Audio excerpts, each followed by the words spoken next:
welcome back from the break. We are on to our next session, and this section of the program is powered by Gridcar. All right, so I'm going to start by introducing a short video, and then we're about to call up our panel.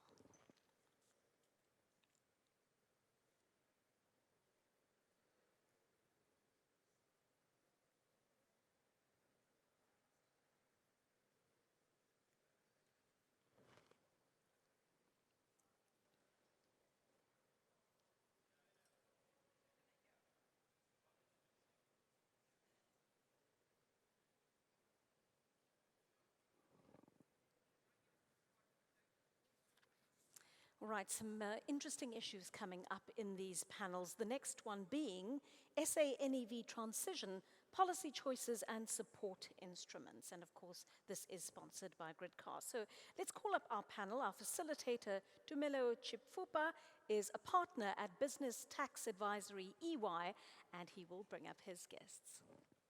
Thanks, Tumelo.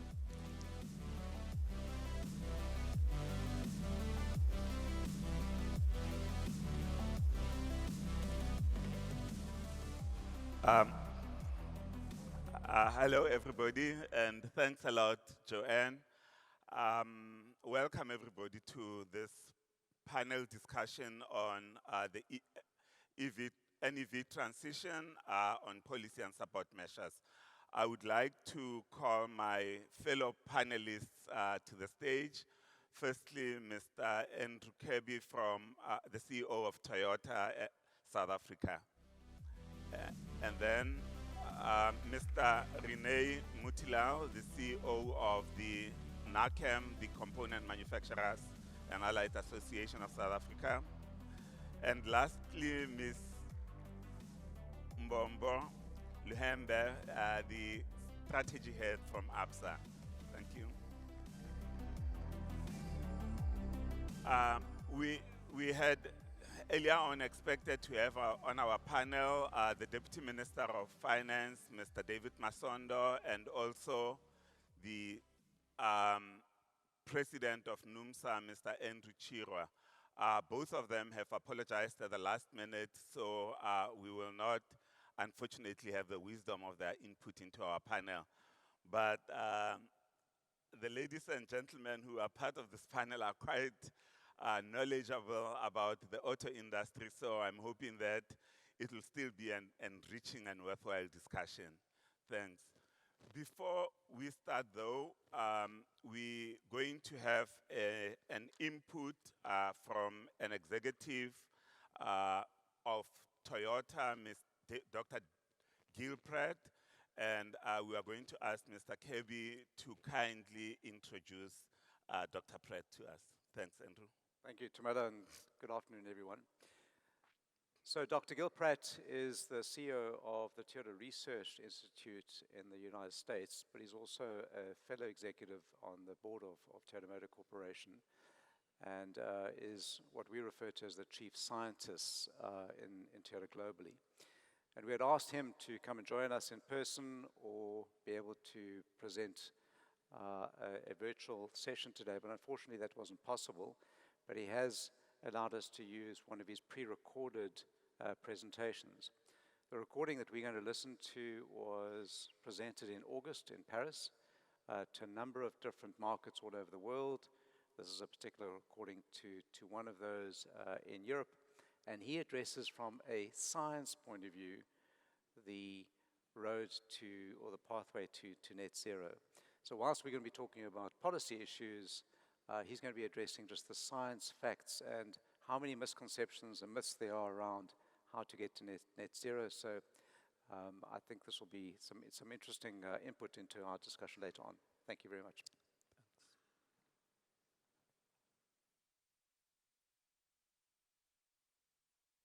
Thanks. Wow, this place is really full. So I know TFS is here. Can you guys raise your hands? TFS? No? Some. And where's everybody else from? Norway. So I don't have to feel so bad that I'm tall, right? Okay, are we ready? Yes? Okay, that's me. You already can see me. So I'm going to talk to you about something that Norway is an exception to. So Norway, I'm sure you all know because you're in the middle of it, has an incredibly strong infrastructure to support battery electric vehicles as well as other kinds of vehicles. The rest of the world is not quite so lucky. And so I want you all to kind of take a step back for a minute, open the wide-angle lens, and think about everything from a global perspective, because that's what I'm going to do here. So the title of the talk is How Do We Actually Get to Net Zero? And I say actually because there's a whole lot of sort of talking and dreaming that's going on, saying, wouldn't it be nice if we did X, Y, or Z? But I'm going to actually say, here's how we actually get there. So many of you, since you're familiar with Toyota, have heard about this 1-6-90 rule. It's a rule that has to do with what we should do with limited battery materials, and lithium in particular. And what it says is that if we consider just the limitation on lithium, that for the lithium that goes into one long-range battery electric vehicle, we can make 6 plug-in hybrid vehicles or 90 hybrid vehicles. And what's really interesting about it, again, if lithium is the limiting resource, is that those 6 plug-in hybrid vehicles will save 5.5 times, a little more than 5 times the CO2 emissions that the battery electric vehicle will save. So again, if we're only thinking about lithium as the limited resource, we end up getting much more return on our investment of that lithium from a carbon dioxide savings point of view with PHEV than with BEV. And it turns out for hybrid vehicles, it's even bigger, because each hybrid vehicle is not as good at saving CO2 as the battery electric vehicle. We don't get as much per vehicle, but again, if lithium is the limiting resource, investing it in the 90 hybrid vehicles will get us, in this case, 35 times as much. Now, does that mean we should only make hybrid vehicles? Because after all, 35 is a lot more than 1. Why shouldn't we only make HEVs? And the answer is because, of course, we have enough lithium to make some battery electric vehicles, just not all battery electric vehicles. And then the question is, well, where should we sell them? Where should we place them? And the answer is, number 1, where? Norway, right? Good, okay. But not everywhere in the world is like Norway. And so if we have a limited supply of battery materials and we want to lower CO2 emissions globally as much as possible and as soon as possible, the key is to put the BEVs where they will do the most good, Norway as an example, and in other parts of the world do as good as we can do with vehicles of other types. That's the idea. You also might be a little bit skeptical about this because, after all, the price of lithium has gone down from a very large high before. The markets tend to be very volatile back and forth, and this is a chart fairly recent of the price of lithium versus time. But actually, if you look at it over the long term, the curve looks much more like this. The range of the demands is between the 2 curves with the straight lines that you see over there, and those bars there is the supply. And the supply is under optimistic conditions at the very top, actually very optimistic, and you see a huge gap between the demand and the supply that there's going to be in the future. So again, we are going to be in a situation where there's not enough lithium for a only BEV solution, just from the battery point of view for the whole world. But that does mean that we have to make some BEVs. They should go to places like Norway, other parts of the world, other kind of vehicles. It turns out it's more than battery materials. There's a general problem that many people that are working in this field have, in that, you know, we care a lot about the environment, we care a lot about the future, we tend to be optimists, and so we tend to engage in wishful thinking. We tend, for example, to make a mistake and say, you know, what's going on right now is what matters the most, but actually it's what's going on in the future that matters the most. The future, the climate crisis, is going to be incredibly difficult, but we tend to have this thing that behavior scientists call the present bias. So here we have a young man who is busy texting his loved one. My wife is sitting right here, so that's like me texting her. And meanwhile, there's a pile of work on the desk that needs to get done for tomorrow. What do we all tend to do? We care about the present more than we care about the future.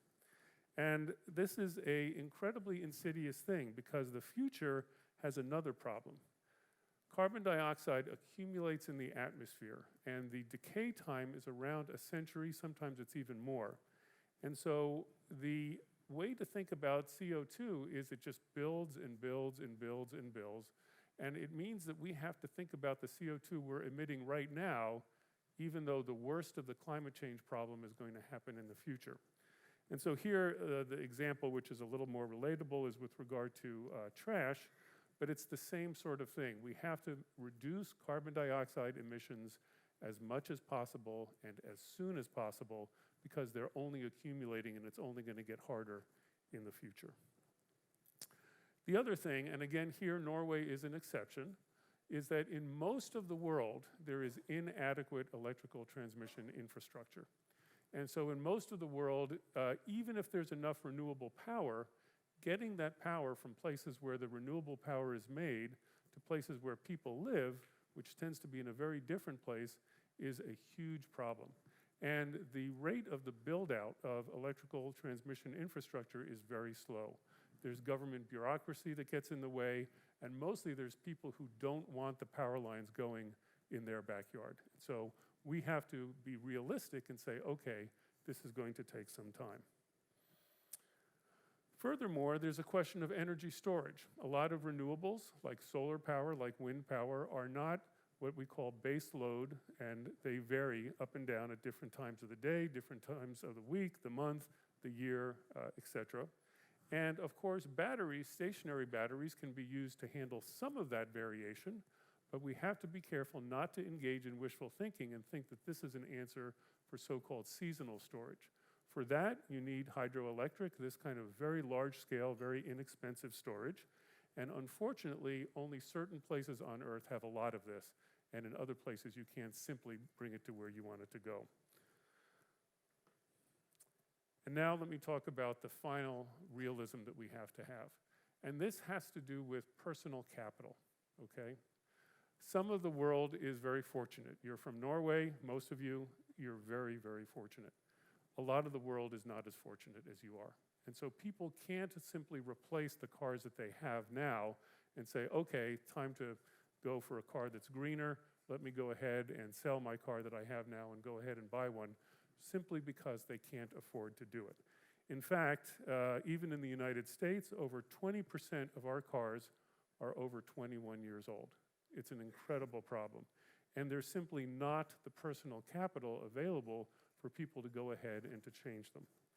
And in the developing world, it's even worse.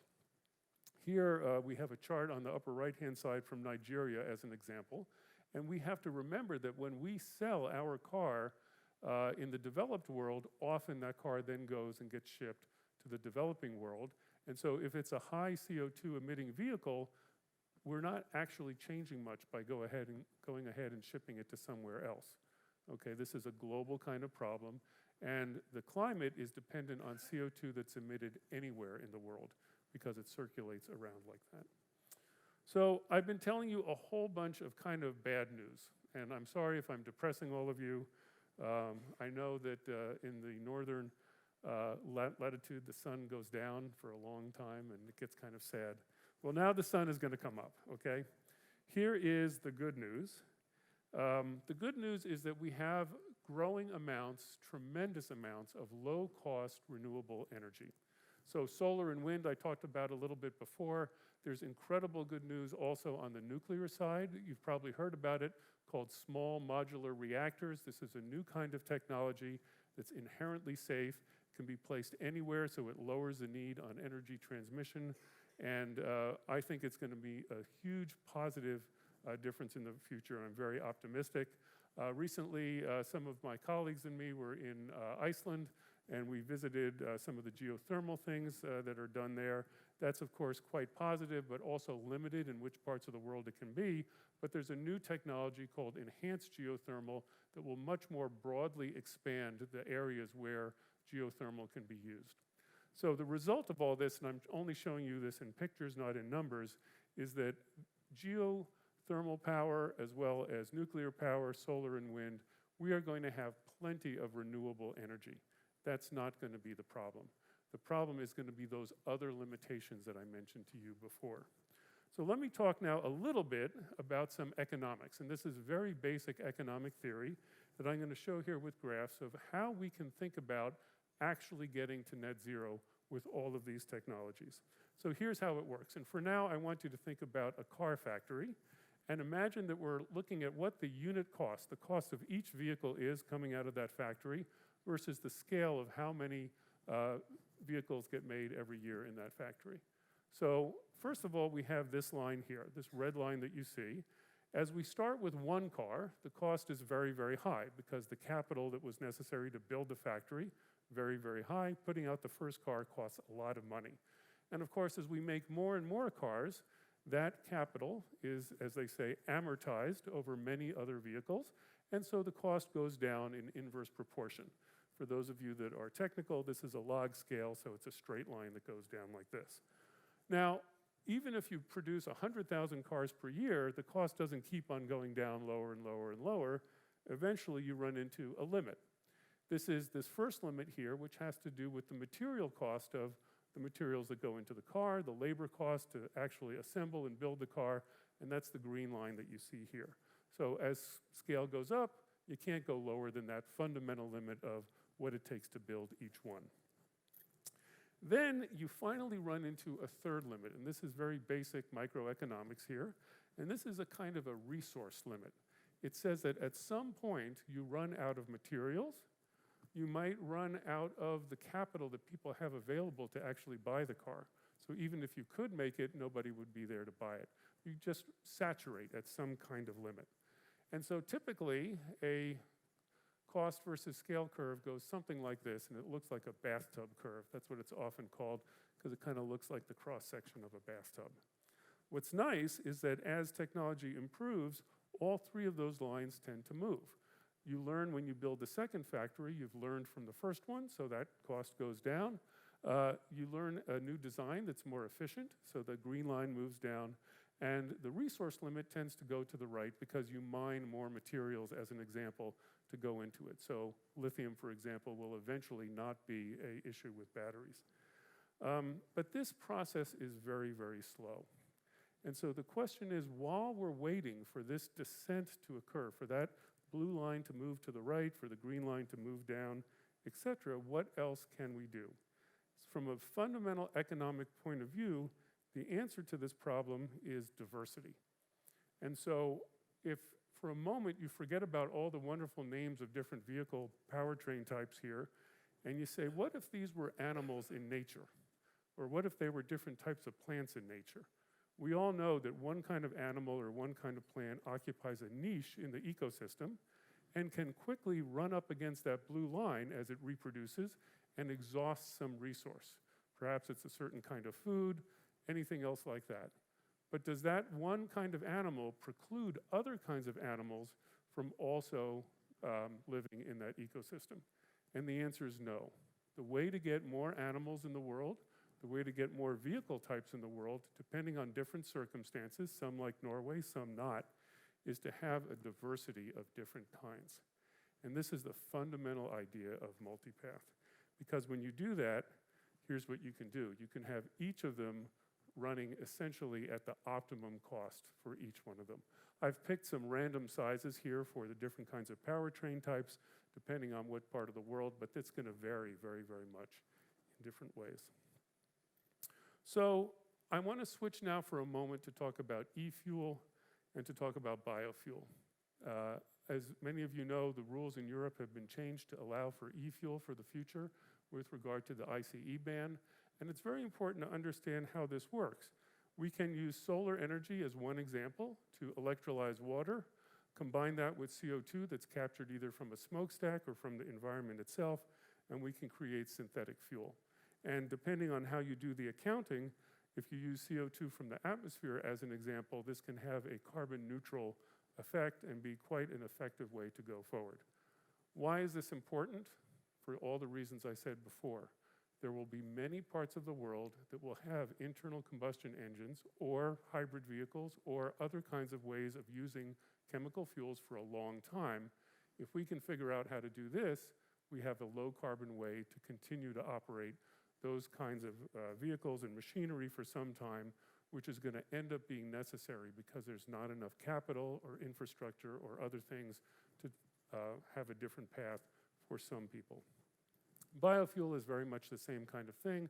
Of course, there are limits in terms of surface area, competition with food, all kinds of things. But for some people, biofuel can be very, very effective. There are arguments that you will hear that go against this. And the arguments usually are based on efficiency. So being as upfront as I can, this is actually from a close colleague of mine that works in that industry. And it shows the efficiency of the hydrogen pathways on the right-hand side against direct electrification on the left-hand side. And you can see that the efficiency can be up to a factor of 2 difference between a BEV pathway on the left-hand side and a hydrogen pathway on the right-hand side. So why is it that we are so enthusiastic about hybrid vehicles? Do we think that hybrid vehicles are going to, excuse me, I misspoke, hydrogen vehicles. Do we think that hydrogen vehicles are going to replace the BEVs that you see on the left-hand side? Of course, the answer is no, right? But in certain applications, it makes sense. The same thing is true also for e-fuel. And the reason is that efficiency is not the most important thing. In fact, here's a counterexample that I hope will convince you. Here's photosynthesis. Photosynthesis is less than 2% efficient. Isn't that amazing? And think about all life on Earth, all the food that we eat. That process of getting energy into us to let us do what we do during the day starts out with a process that's less than 2% efficient. Why is that okay? Because there's so much surface area on the Earth, there's so many plants, so much solar energy that comes in, that there's plenty of energy for life, even though the efficiency of this pathway is very, very low. So please don't be fooled when you hear efficiency arguments. It's not about efficiency. It's about lowering as much CO2 as possible, as soon as possible, no matter which pathway we take. The cost has to be effective, but it's okay if the efficiency is low, because efficiency didn't get in the way of nature. So let me end on touching on one challenge that is, I guess, sad. In fact, it's incredibly difficult, which is this curve here. This is a curve of carbon dioxide concentration in the atmosphere versus time. The temperature, global temperature, roughly tracks this curve that you see here. The little squiggle that you see is the seasonal changes that go up and down every single year, so those don't really matter for the long term. But that curve doesn't look like it's slowing down, does it? And so the most important thing to remember from this talk is that wishful thinking isn't going to work. People have been wishful thinking to try to smooth this curve out and to limit its rate of rise for a long time. It's incredibly important that we switch our thinking to figure out what are the pragmatic answers, the realistic answers that are actually going to get us there. So the question again, how can we actually get to net zero? I hope that I've convinced you at least a little bit that the answer is multipath. This will give us the most possibilities in different parts of the world to get that job done. In Norway, you're probably all the way over to the left to a great extent, but I know these other vehicle types sell in Norway as well, depending on the circumstance of the customer. We think that through this diversity of approaches, we can actually be the most effective in solving these problems. So thank you very much.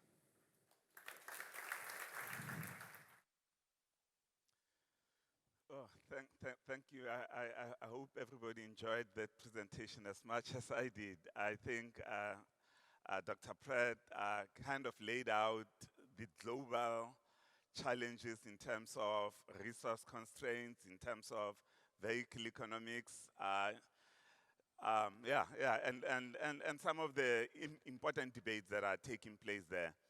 Our task, I hope, will be able to add on to what he's done.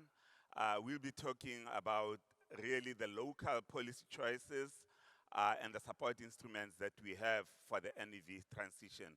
As Dr. Pratt has showed, it is a very challenging problem at a policy level, and I think we have all seen at a global level how different countries are struggling with this challenge.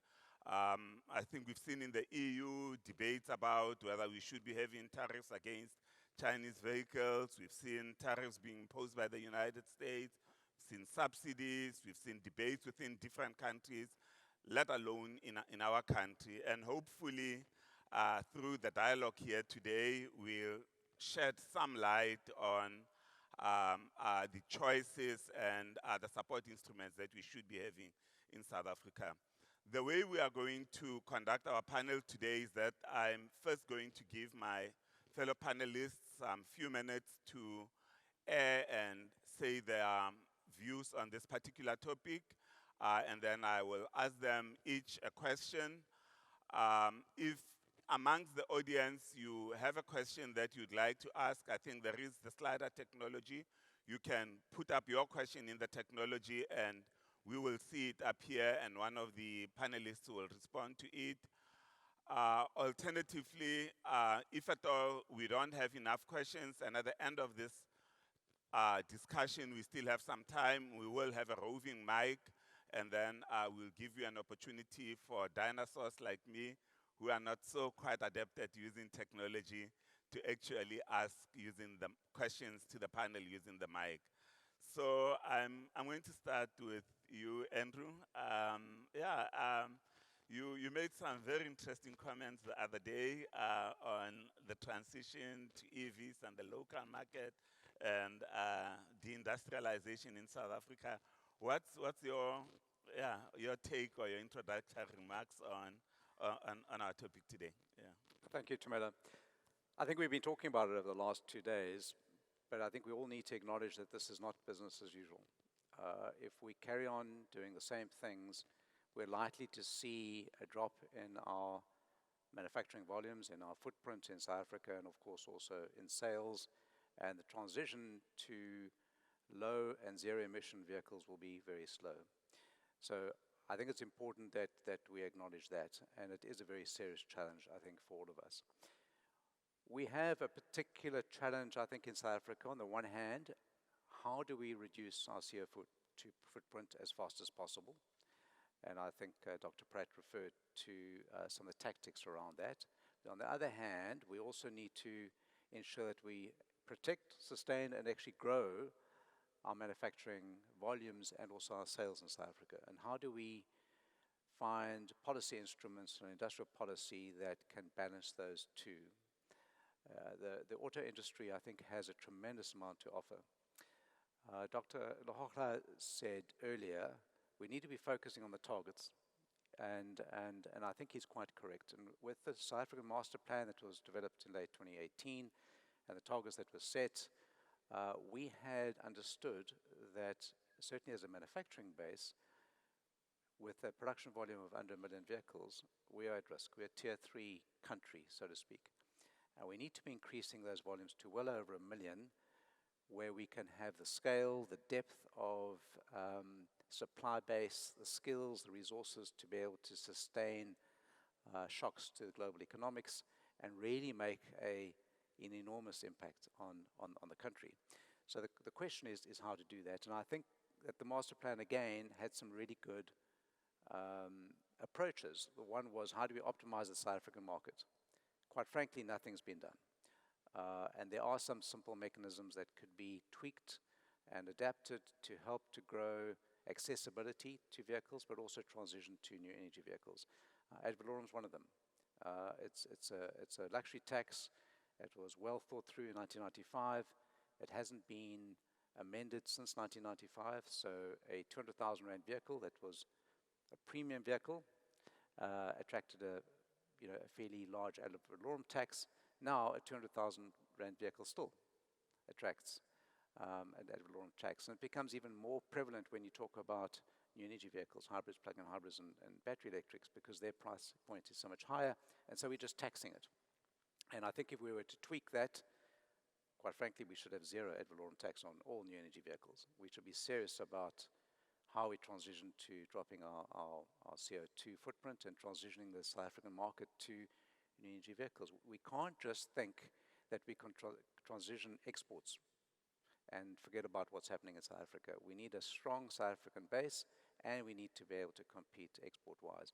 The second pillar was, how do we enhance our regional dynamics, and how do we accelerate inter-Africa trade. And I think a lot of work's been done on that, but we need to move faster. The third one is around localization. Now, I know Renee will have a lot of comments on this, but we really need to think and learn. We've had many discussions about how we can learn from the Thailand example. They've tweaked their program to such a degree that they now have a very deep level of tier 2 and 3 component suppliers, creating tremendous opportunities for jobs, skills development, and economic contribution. And we need to be a lot more selective about which parts of the automotive value chain we really want to compete in.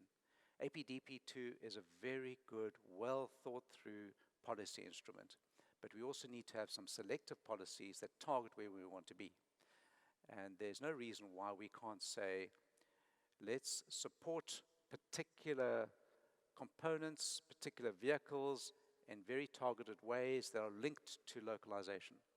I think there's a good opportunity for us to do that. And the longer we take to make some of these decisions, the harder it's going to be for us to catch up with what's happening in the rest of the world. Thanks, Andrew. Just quite a lot of interesting insights, maybe that we can return to later on in the discussion. Renee, yeah, maybe moving over to component suppliers. One of the arguments that we hear quite a lot is that with, for instance, battery electric vehicles, fewer components, the battery is a big part of the value of the car. What do you think is going to be the impact on component manufacturers of the energy transition, and what are some of the policies that we could be adopting to ensure that the value added that we get from South African in the local manufactured cars is maintained?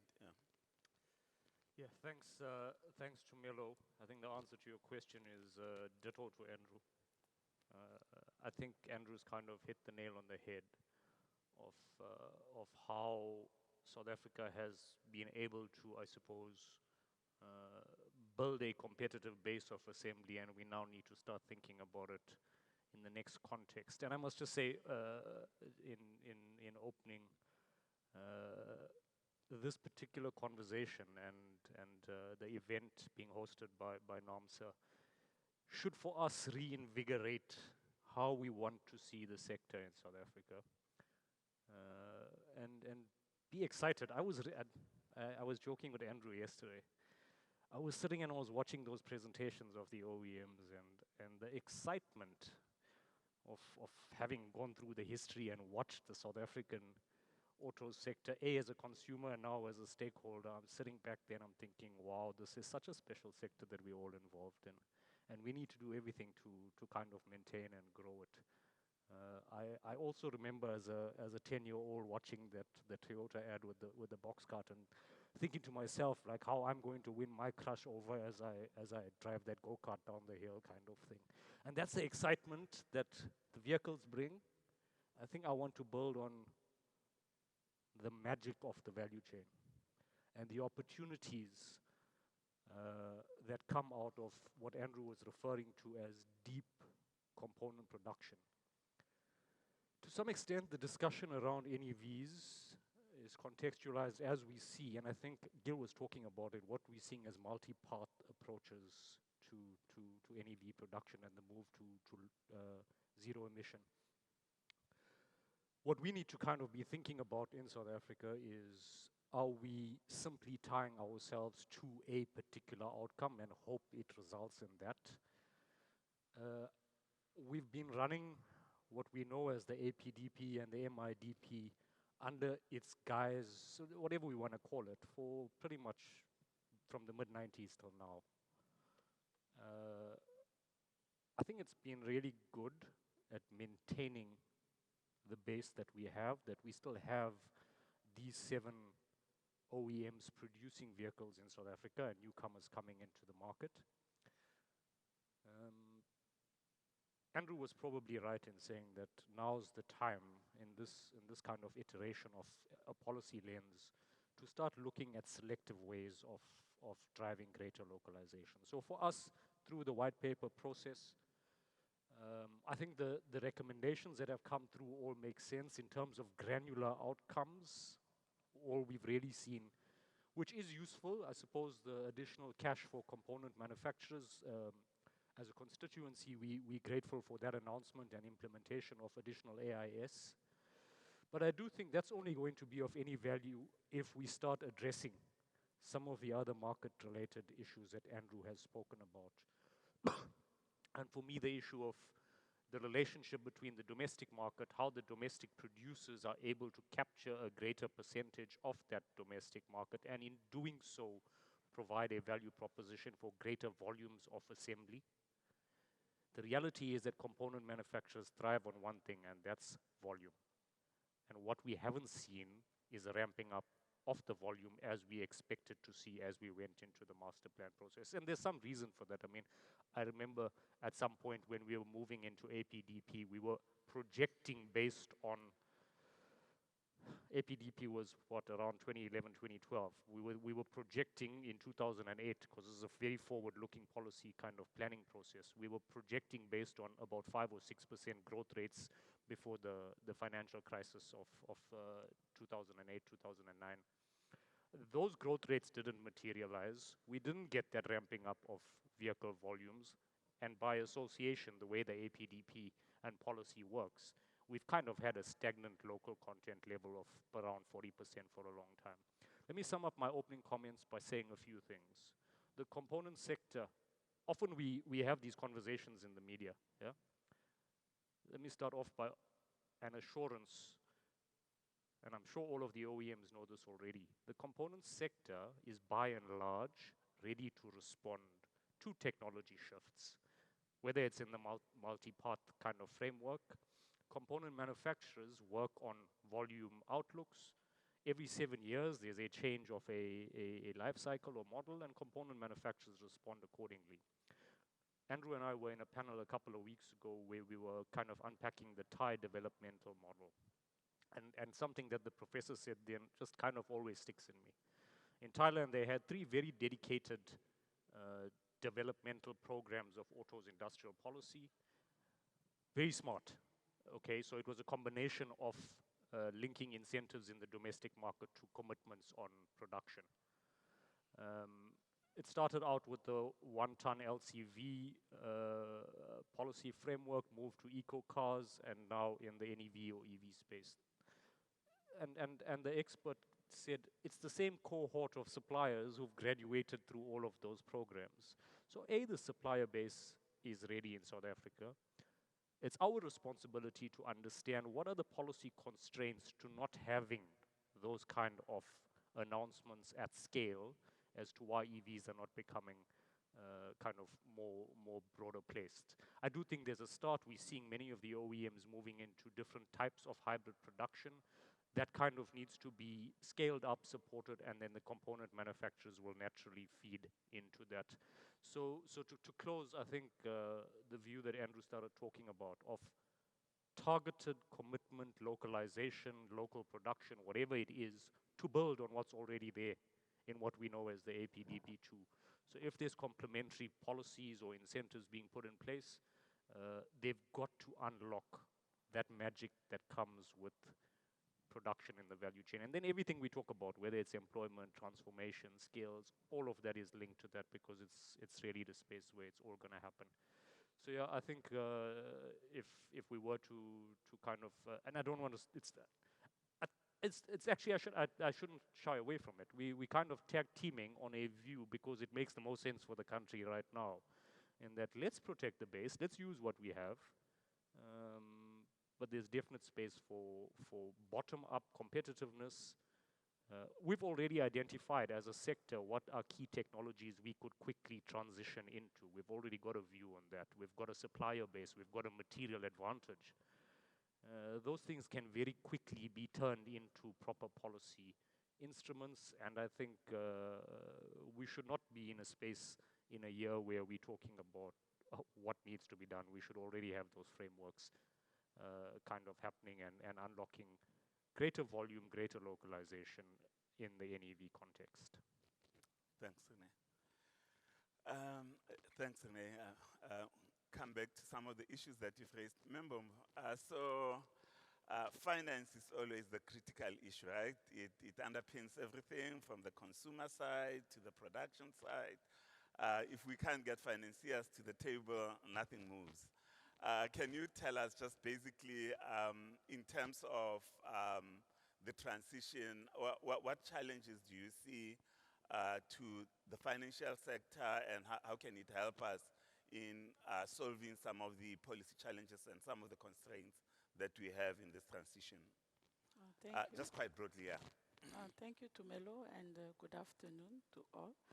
Yes, before I go to what we can do as a financial institution, I just want to maybe take a step back just to recognize what the fellow panelists have just raised, and also in the video.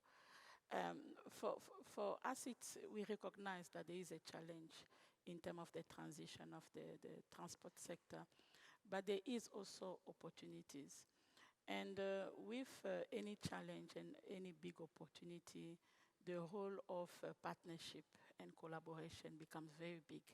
And I'm quite happy that in the video, the speaker spoke about diversity, because in the force of diversity, the different perspectives can be brought together, and there is richness in that.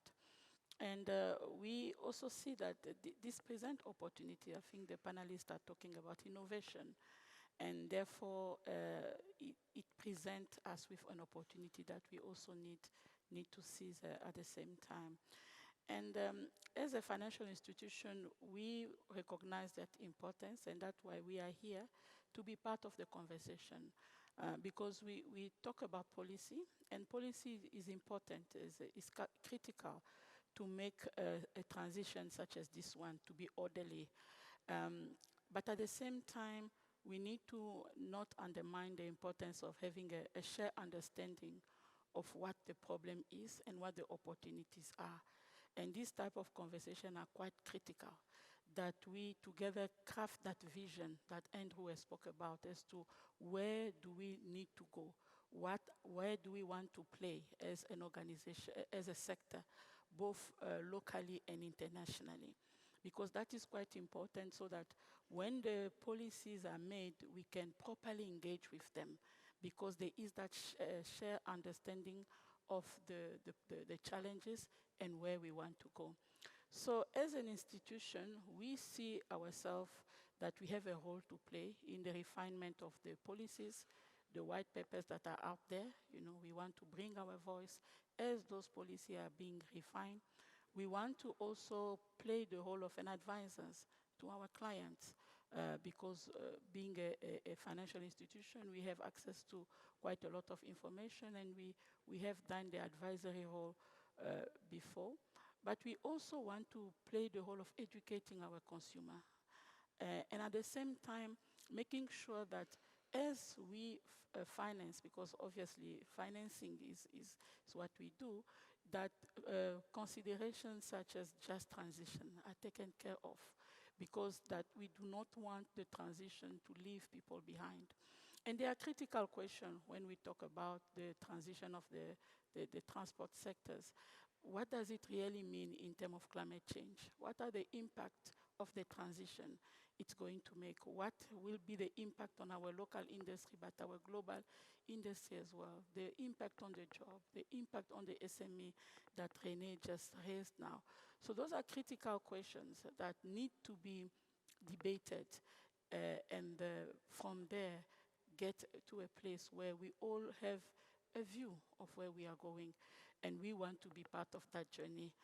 We do not want to take an approach where we are going to maybe sanction some of our customers because of maybe the emissions that they are putting into the climate, but we would like to be part of the journey. So that is really how we see ourselves playing Tumelo. Thank you, ma'am, for that contribution. Andrew, maybe going back to you and your contribution. I guess coming both from your presentation and René's presentation, looking at the master plan, a lot of the projections in terms of volumes behind the master plans haven't kind of like materialized.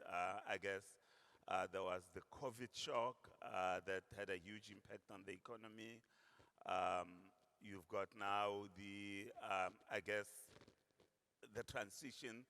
Um, do you think, and you seem to be suggesting some kind of like a bolt-on policy to the master plan. Do you think government should be relooking at the master plan, or we should be having some kind of midterm review, or do you think that given all these intervening factors in this period, it's still a good, um, you know, provide us with good direction of where we should be going?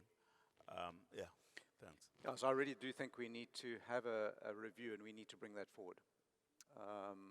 The timing of that review is very important, and whilst there was a lot of very good, thorough thinking in the master plan aspirational targets, the world has changed. How has it changed? How should it impact? I do think that the foundation of the APDP2, which is the current regulatory environment, should remain as it is, but we need to add on specific initiatives to be able to make it fit for purpose. And the world has changed dramatically. I think we just need to emphasize right now with the white paper, there's a small support for zero emission vehicles, so battery electric and fuel cell electric vehicles, only on the investment side for manufacturers and suppliers. We need to broaden that to all new energy vehicles. I mean, I think that came through very clearly from Dr. Pratt. And we need to make sure that we accelerate the adoption of those vehicles in South Africa, but also how we manufacture them locally. Otherwise, we will become an import replacement market. Most of those vehicles will come through from China, and we'll lose the value and the skills and the economic contribution. Those are the raw facts, and we need to do something about it. So I think we need to have that review quicker. We need to look at what can we do from a demand side point of view.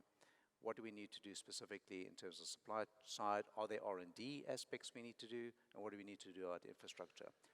And all of them need to be addressed. But I think from a business point of view, we're not saying that this is going to be exorbitantly expensive. Let's collaborate, let's talk about this, let's find some smart solutions. As South Africans, we're good at finding smart solutions. In fact, I think there's some fiscally neutral solutions that could be adopted. But we need to think about this in a collaborative way to really break through so that we don't end up just with a slowly declining, boiling the frog. You know, that's the scenario that I think is possible for South Africa. Okay, no, thanks.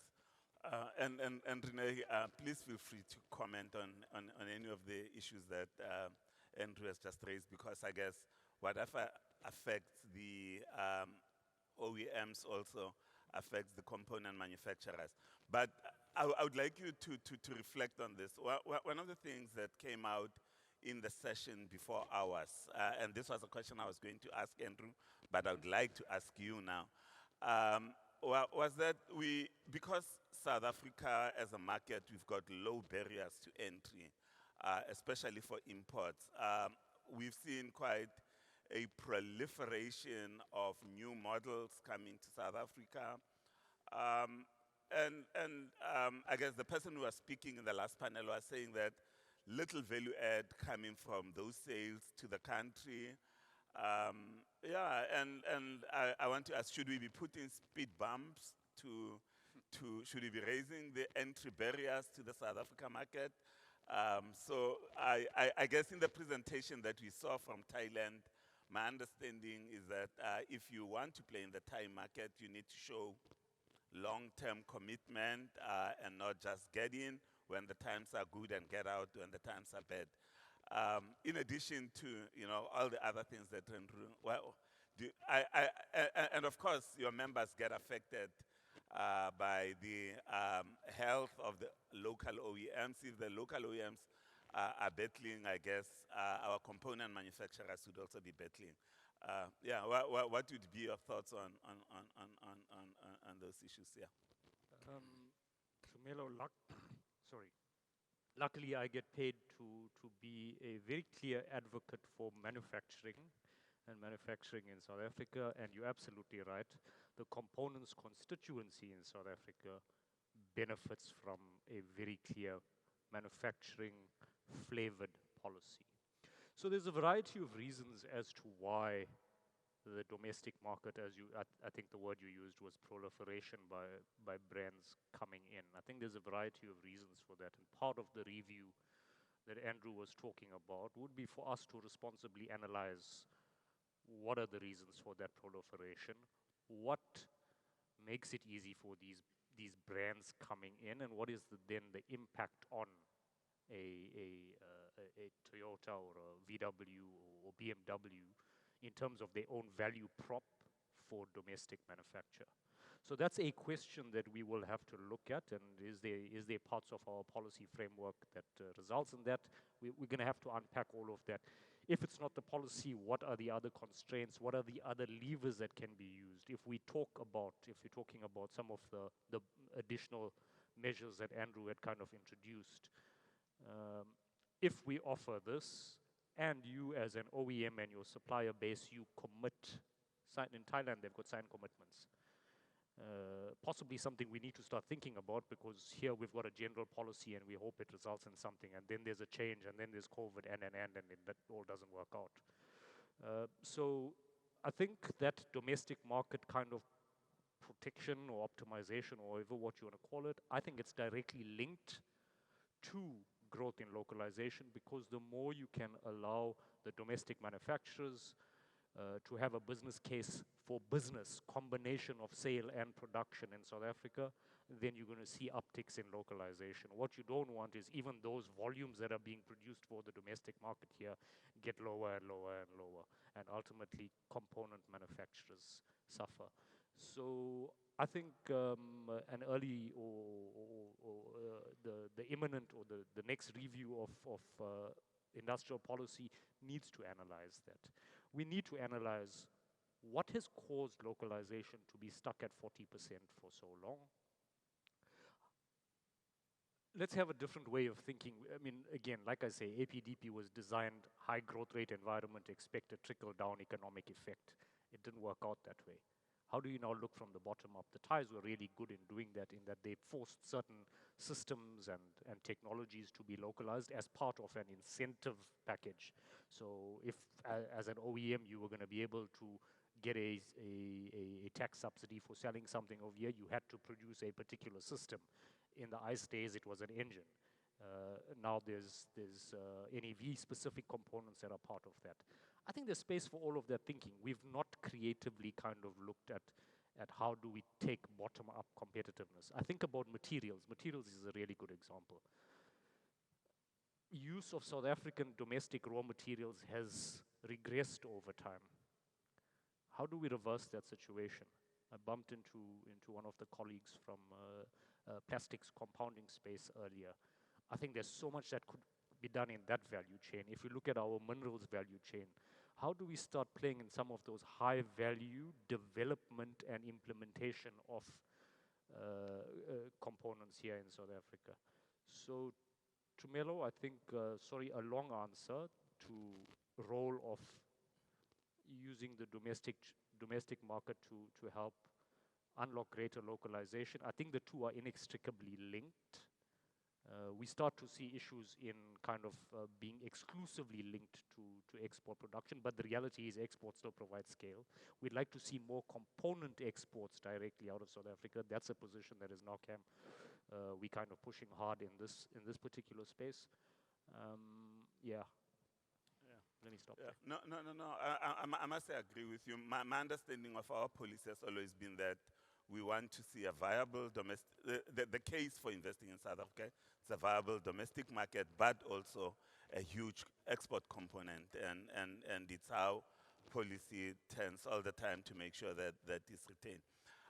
Mbombo, one of the challenges around the transition that has been mentioned, right, is vehicle affordability. I mean, one of the things that Andrew was suggesting is that we could maybe look at taxes, but is there a solution in terms of making cars affordable to South Africans that we should be looking at from the financial sector? more innovative financing policies, or I don't know. What would be your thinking around this issue? Yeah. No, thank you, Tumelo.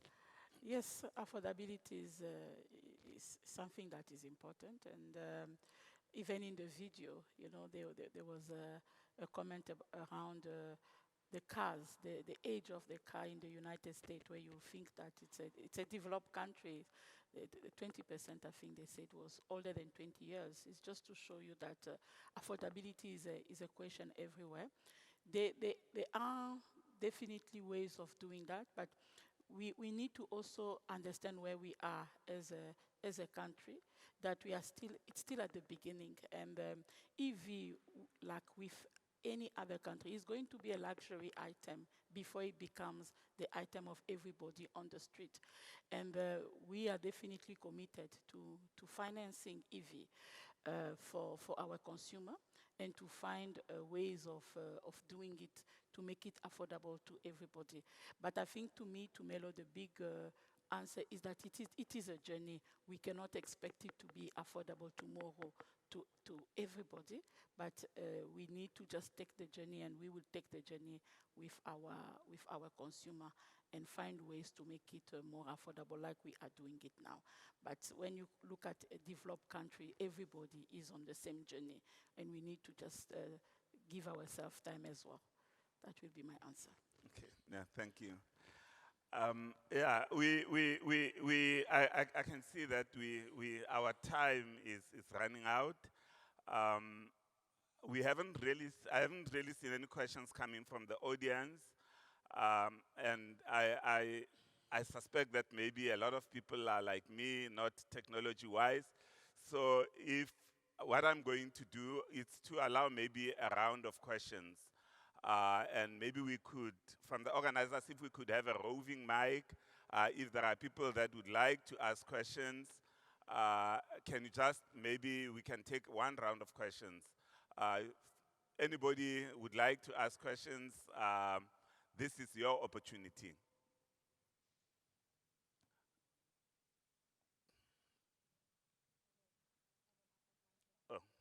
Oh, there are two people this side. Is there any more? So we'll just take those two questions. Yeah, so we'll just take this one round of questions. Oh, there's a third hand. So 3 questions, and then we are closing. I just want to alert you that we will not have an opportunity for a second round. Please go ahead, ma'am. Just introduce yourself, and then who you would like you are directing your question to. Thanks very much. It's Irma Venter from Engineering News. 2 quick questions, I hope, please. My first is just, is there a review scheduled at the moment for SAM or the APDP2? Is there a fixed date for that? And my second question is, it was very noticeable to me this morning that Professor Mavusa said the DTI, Minister Park Stow, phoned him 2 days after his appointment. He has not yet met the automotive industry or naamsa. It's more than 100 days later. I know you're meeting him tonight, but do you think that the DTIC or government is really taking the biggest manufacturing sector seriously? The second question, the gentleman next to you. Oh, thank you. I think very, very informative. My name is Sandile. I work for one of the banks as well. I look after funding within the space. Dr. Pratt, I think, mentioned the transition to environmentally friendly modes of transportation is not a matter of efficiency, but more a sustainability imperative. Looking at that, I mean, if you look at the success of the ADPD program, it was underpinned by demand within the local space. So you first needed demand locally. Toyota, I think, has been a leader within the hybrid space. I mean, if I remember the terms of Prius, if you look at that, and I think you look at the other manufacturers, I mean, as well, VW, Mercedes, that have gone into either EV or hybrid, and overlay the Chinese. Don't we I mean, I've seen developments as well in malls where you start seeing charging stations for EVs. Do we have enough demand to start sort of catapulting the policy change where now government or the policymakers have to actually, because there is enough demand locally to protect the market locally, protect innovation. Do we have enough demand now to start seeing that shift from a policy point of view? I mean, it's a question to everyone, because I think everyone who's in there is a stakeholder within the industry. Thank you. Thank you for those questions. We had a third question, but I'm being asked by the organizers to limit it to 2 questions. So my apologies to the other person who wanted to ask a question. But please feel free to talk to any of the panelists after the session on your question. Over now to the panel. Anybody wants to maybe start with you, Andrew? If you could just give your thoughts and also your final comments, responding to the questions, but also give your final comments or your closing comments on the session. And then, yeah. Okay, no, certainly. I think just to start with Irma's questions, so originally the midterm review was going to be after 5 years, so that's scheduled for 2026. So the program was that during 2025 that would start. But there's no fixed date or meeting scheduled, and that's a discussion that we'll obviously be having with Minister Tau and his team to try, first of all, to advance it and to start setting up a series of engagements that could ensure that we bring forward that time frame.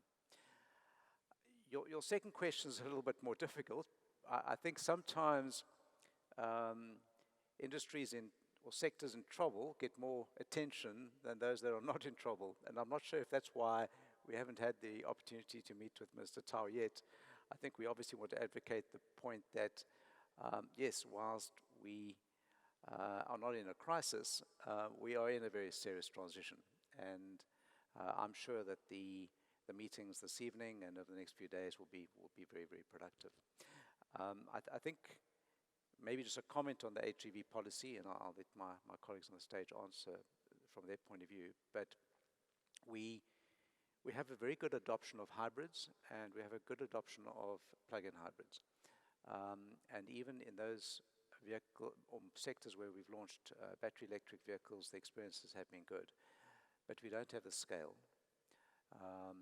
And I think that's why we need to have the policy changes to really drive the scale of adoption. For hybrids, the situation may be a little bit different. We introduced Corolla Cross Hybrid. We now have a 50% adoption on Corolla Cross, so it's enormous.